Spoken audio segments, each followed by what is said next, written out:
Hello hi friend, मैं Bittu Tiwari. Friends, आप सभी का हमारे यूट्यूब चैनल पे स्वागत है। इससे पहले फ्रेंड्स, आप हमारे चैनल पे नए हैं तो हमारे चैनल को सब्सक्राइब कर लीजिए ताकि हमारे नए नए वीडियो की नोटिफिकेशन आप तक सबसे पहले पहुंच सके। आज के इस वीडियो में हम डिस्कस करने वाले हैं CSIR नेट दिसंबर 2019 पार्ट सी का क्वेश्चन है, क्वेश्चन नंबर 7। और ये क्वेश्चन आपका रियल एनालिसिस का क्वेश्चन है, सीक्वेंस का क्वेश्चन है। ठीक है, समझते हैं। बिल्कुल ईजी क्वेश्चन है। ठीक है, अब यहाँ पे क्या है, कहता है let n is greater than equals to 1 be a bounded sequence of real number. ठीक है, देन यहाँ पे आपको 4 ऑप्शन गिवन है। 4 ऑप्शन में आपको जो है पहले स्टेटमेंट में कुछ और है, दूसरे में कुछ और है, तीसरे में कुछ और है और चौथे में कुछ और है। ठीक है, पहले में कहता है every subsequence of n is convergent.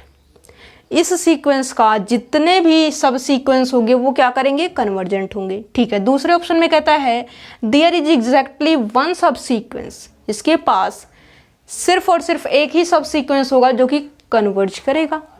तीसरे स्टेटमेंट में कहता है there is infinitely many subsequence of n which is convergent. इसके पास जो sequence bounded sequence real number का लिया जाएगा उसके पास इनफाइनाइट मेनी सब सीक्वेंस होंगे जो कि आपके कन्वर्ज करेंगे। ठीक है, फोर्थ ऑप्शन में कहता है there is a subsequence of n which is convergent. जो आप बाउंडेड सीक्वेंस, जो आप रियल नंबर से बाउंडेड सीक्वेंस उठाओगे वो कहता है कि उसके पास सब सीक्वेंस होगा जो कि कन्वर्ज करेगा। अब वो ये नहीं बात कर रहा है कि 1 है, 2 है, 3 है या कितना है, सिर्फ ये कहता है देयर इज अ सब सीक्वेंस। जब आप बाउंडेड रियल नंबर से सीक्वेंस उठाओगे, क्या है, जब आपको बाउंडेड रियल सीक्वेंस मिलेगा तो वहाँ से आपको एक सब सीक्वेंस की बात करें तो वहाँ से आपको एक सब सीक्वेंस तो मिलेगा या फिर एक से ज़्यादा। मतलब ये सिर्फ बोल रहा है कि देयर इज सब सीक्वेंस व्हिच इज कन्वर्जेंट। ठीक है, सिर्फ इतना इन्होंने मेंशन किया। अब ये 1, 2 इन सब चीज़ों के ऊपर फोकस नहीं किया है, सिर्फ ये कह रहा है देयर इज अ सब सीक्वेंस व्हिच इज कन्वर्जेंट।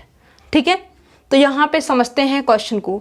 अब यहाँ पे इस टाइप से जब भी आपको क्वेश्चन दे दिया जाए तो उसको आप with the help of example eliminate करने की कोशिश कीजिए।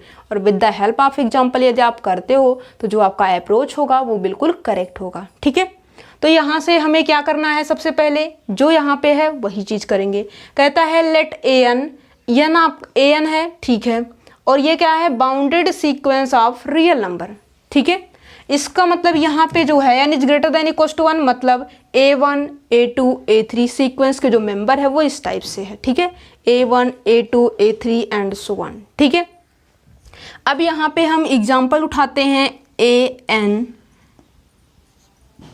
इज इक्वल्स टू हम लेते हैं 1, 2, 3, 1, 2, 3। आपको एक चीज़ और ध्यान देना है कि सीक्वेंस आपको कैसे सीक्वेंस लेना है, बाउंडेड सीक्वेंस। एक ऐसा सीक्वेंस, उस सीक्वेंस के पास लोअर बाउंड्री भी हो और उस सीक्वेंस के पास अपर बाउंड्री भी हो।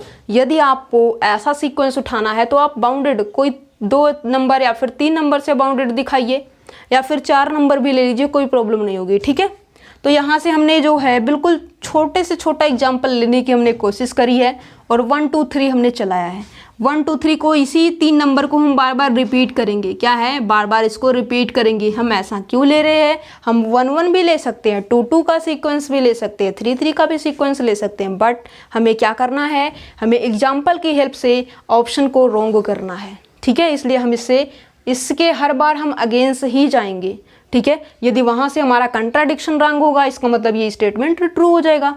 तो कुछ इस टाइप से हमें करना है। तो देखेंगे 1, 2, 3, 1, 2, 3 का हमने चलाया सीक्वेंस। ठीक है, अब देखें क्या ये बाउंडेड सीक्वेंस है, तो यस। क्यों, क्योंकि इस सीक्वेंस के पास यदि हम लोअर बाउंड्री की बात करें तो 1 है और यदि अपर बाउंड्री की बात करें तो 3 है। इस सीक्वेंस का हर एक मेंबर 1 से क्या है, बड़ा है, और जो बड़ा नंबर है 3 से छोटा है। इसका मतलब ये आपका बाउंडेड सीक्वेंस है। ठीक है, जो यहाँ पे क्वेश्चन के अंदर ये कहने की कोशिश कर रहा था उसको हमने वैसा ही एग्जाम्पल उठाया है।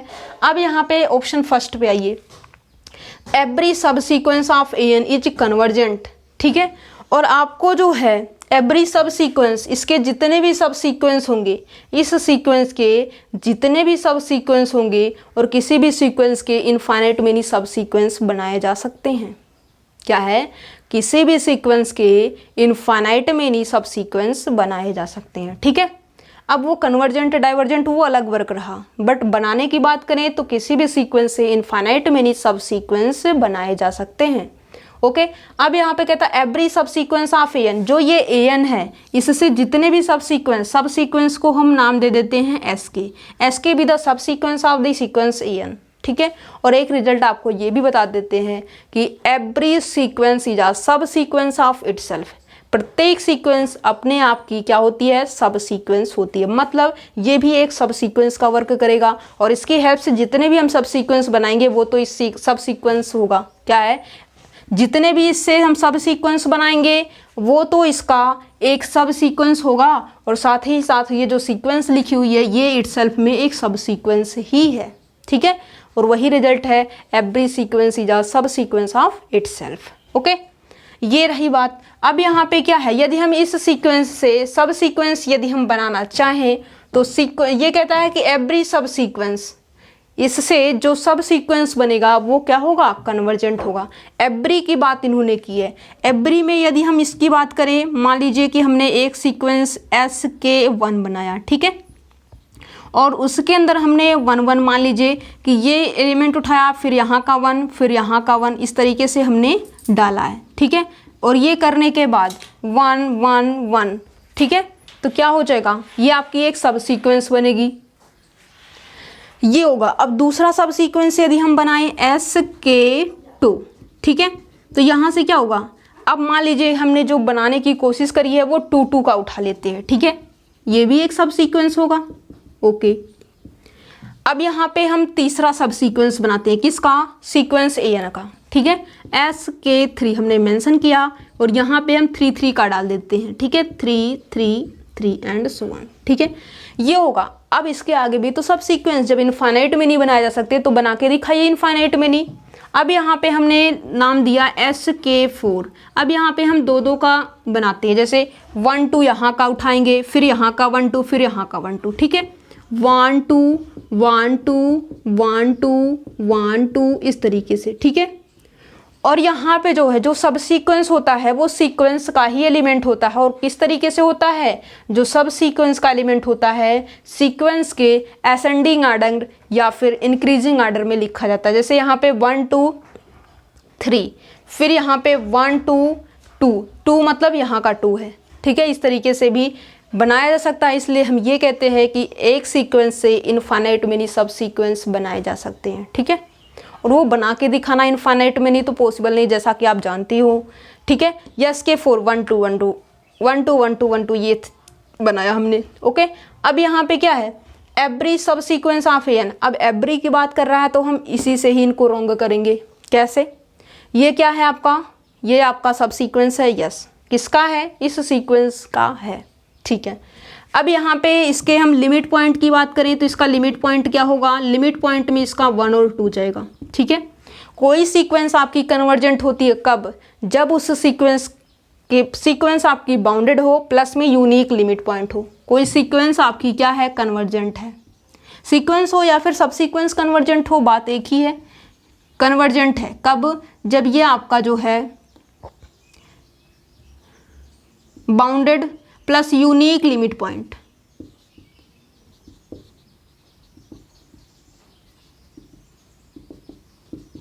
क्या इसकी लिमिट पॉइंट जो है यूनिक है, नहीं, इसके पास जो है जो लिमिट पॉइंट है 1 भी है 2 भी है, यूनिक नहीं है। तो इसका मतलब जो है बाउंडेड तो है ये सीक्वेंस 1, इस सब सीक्वेंस के पास लोअर बाउंड्री 1 है, अपर बाउंड्री 2 है। सीक्वेंस जो आपका है इस सीक्वेंस का सब सीक्वेंस ये है, जो सब सीक्वेंस है वो क्या है, बाउंडेड तो है, लेकिन जो सब सीक्वेंस है वो आपकी जो है यूनिक लिमिट पॉइंट नहीं दे रही है। इसका मतलब जो है ये सब सीक्वेंस आपका क्या है, नॉट कन्वर्जेंट। ये सब सीक्वेंस आपका कन्वर्जेंट नहीं है। ठीक है, और इसकी बात करें तो ये आपका जो है कांस्टेंट सीक्वेंस है तो ये कन्वर्जेंट होगा, ये भी कांस्टेंट सीक्वेंस है तो ये भी कन्वर्जेंट होगा। और इसके बाउंडेड की बात करें तो यस 2 है, 2 से इसके हर एक एलिमेंट बड़े हैं और 2 से इसके हर एक एलिमेंट छोटे हैं। दैट मीन्स ये आपका कांस्टेंट सीक्वेंस है और इसके पास यूनिक लिमिट पॉइंट है जो कि 2 है, यूनिक लिमिट पॉइंट है, बाउंडेड है, तो ये क्या हो जाता है, कन्वर्जेंट हो जाता है। ठीक है, every constant sequence is a bounded sequence. ठीक है, और यहाँ पे 1 1 है तो ये भी आपका कन्वर्जेंट हो जाएगा। ठीक है, अब यहाँ पे क्या कहता है कि एवरी, इन्होंने वर्ड क्या यूज किया है, एवरी सब सीक्वेंस, और इसके जो सब सीक्वेंस है यहीं पे हमने इसको क्या किया है, और पहले भी हमें पता था कि वहीं से हम रॉन्ग कर सकते थे, बट हमने आपको दिखाने के लिए यहाँ तक ले आए हैं। और इसके आगे भी कितने सब सीक्वेंस बनेंगे, इनफाइनाइट मेनी सब सीक्वेंस बनेंगे। और ये कह रहा है कि यहाँ पे 4th पोजीशन पे ही इसका जो सब सीक्वेंस है वो कन्वर्जेंट नहीं है, तो इसके आगे जाने की आपको कोई रिक्वायरमेंट ही नहीं है। दैट मीन्स एक के लिए फेल, तो ये कंप्लीट रिजल्ट आपका फेल है। ये कहता है every subsequence of a n which is convergent, नहीं, यहाँ पे देखिए कन्वर्जेंट नहीं है, कन्वर्जेंट नहीं है। दैट मीन्स ये आपका जो स्टेटमेंट फर्स्ट है या फिर ऑप्शन जो फर्स्ट है ये आपका रॉन्ग ऑप्शन है, ठीक है। देयर इज एग्जैक्टली वन सब सीक्वेंस, अब देखिए क्या इसके पास जो है जो सब सीक्वेंस आपने बनाया है, क्या एक ही सब सीक्वेंस है जो कि कन्वर्जेंट है, नहीं, ये भी कन्वर्जेंट है, ये भी कन्वर्जेंट है और ये भी कन्वर्जेंट है। और क्या है, सब सीक्वेंस है किसका, इस सीक्वेंस का। और ये कहता है कि इसके पास जो है एग्जैक्टली वन, इन्होंने यहाँ पे भी मिस्टेक की है, एग्जैक्टली वन वर्ड यूज किया है, इसलिए ये ऑप्शन भी आपका रॉन्ग हो जाएगा। इसके पास 3 और इससे भी ज़्यादा होंगे जो कि कन्वर्जेंट होंगे, ठीक है। और ये कहता है एग्जैक्टली वन, इसलिए ये ऑप्शन भी आपका रॉन्ग ऑप्शन बोल रहा है। There is infinitely many subsequence of a n which is convergent, yes. अब यहाँ पे हम क्या कर देंगे, 1 2 फिर 1 1 चला देंगे, फिर 1 3 फिर 1 1 चला देंगे, फिर 1 2 1 2 फिर लास्ट में 1। इस तरीके से हम क्या कर सकते हैं, इनफाइनाइट मेनी बना सकते हैं, जैसा कि हम दिखाते हैं आपको। यस के 5 इज इक्वल्स टू हम यहाँ पे ले लेंगे 1 2 1 1, इस तरीके से चला देंगे।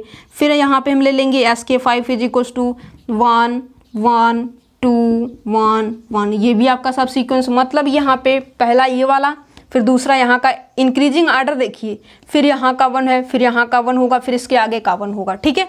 ये 2 यहाँ वाला नहीं है, यहाँ पे देखिए ये 1 है, ठीक है, यहाँ पे रखा, फिर यहाँ का 1 ये है, फिर यहाँ का 2 ये है, ना कि यहाँ का, मतलब डिक्रीजिंग आर्डर में आपको नहीं चलना। जो सब सीक्वेंस के मेंबर होंगे वो सीक्वेंस के इंक्रीजिंग आर्डर में होने चाहिए, तभी वो सब सीक्वेंस बनेगा, अदरवाइज सब सीक्वेंस नहीं होगा, ठीक है। जैसे यहाँ पे हम आपको दिखाएं कोई सीक्वेंस, मान लीजिए आप लेते हो 1 2 3 4 5, अब यहाँ पे इसके सब सीक्वेंस यदि हम बनाएं तो ये 1 4 2 5 इस तरीके से करें तो ये आपका सब सीक्वेंस नहीं बनेगा। क्यों? क्योंकि जो यहाँ पे है 1 यहाँ का है, फिर इसके आगे चलते हो तो आप 4 पे आते हो, 4 यहाँ का रहा, फिर इसके बैक पोर्शन में आते हो, मतलब इंक्रीजिंग ऑर्डर में आप नहीं चल रहे हो। That means this is not a subsequence of this sequence, ठीक है। आई होप ये चीज़ें आपको समझ में आ गई होंगी। ओके, इस तरीके से आप क्या कर सकते हो, इनफाइनाइट मेनी सब सीक्वेंस बना सकते हो। और ये देखिए इसके पास जो है लोअर, क्या ये सीक्वेंस बाउंडेड है?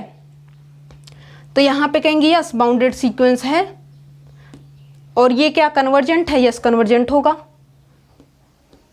ओके, अब यहाँ पे कहता है there is infinite many subsequence of n is greater than equals to 1 which is convergent. Unique limit point है 1, सीक्वेंस बाउंडेड है, यस बाउंडेड है, यूनिक लिमिट पॉइंट है, तो ये सीक्वेंस क्या होगा? कन्वर्जेंट होगा।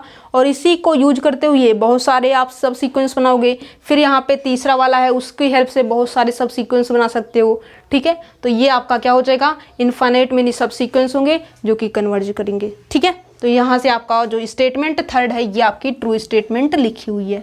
फोर्थ में कहता है there is a subsequence of N, इस सीक्वेंस एन के पास क्या सब सीक्वेंस है जो कि कन्वर्जेंट है, यस।